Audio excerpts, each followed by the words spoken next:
Inihayag ng Department of Health o DOH ang nakakabahalang pagtaas ng bilang ng HIV/AIDS cases sa Pilipinas. Ang HIV o Human Immunodeficiency Virus ay nagdudulot ng pagkasira ng immune system na siyang proteksyon ng katawan laban sa mga sakit.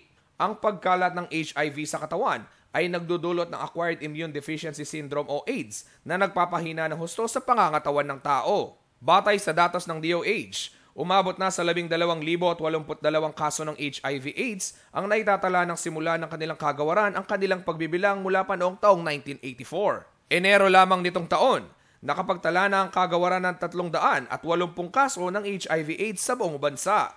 48% nito ay nagmula sa National Capital Region.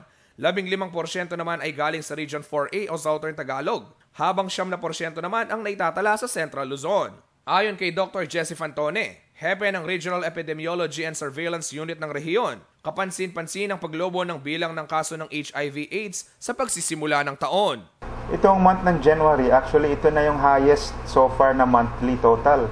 For the entire Philippines, nakakuha tayo ng 380 cases, which means meron tayong 12 to 13 na positive cases every day.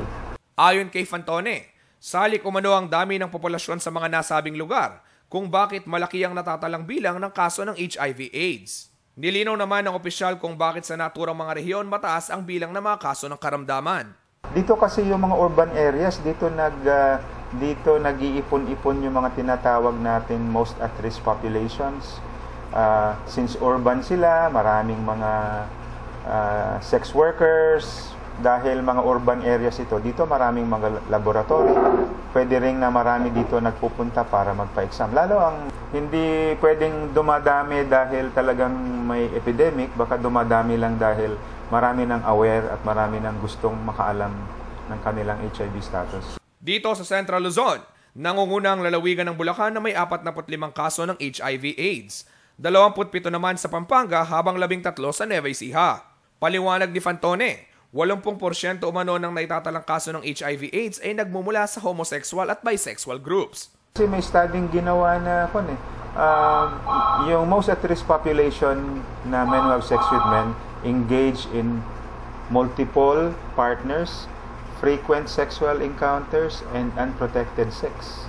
Patuloy naman umano ang orientation at education drive ng DOH sa mga lokal na pamahalaan upang tugunan ang lumalalang problema ng bansa sa HIV at AIDS. Ngunit ayon kay Fantone, personal na pangangalaga umano sa sarili at kamulatan ang pinakasusi upang maiwasan ang nakamamatay na sakit. They should learn to protect themselves, lalo't ang pinakamadalas na way of transmitting is through sexual. So talagang protective sexual? Napakasimple, condom. Pero alam mo naman yung issues about condom. Sabi nila it's preventing conception, but ito ang advocacy ng HIV/AIDS ng NEC ay ng DOH.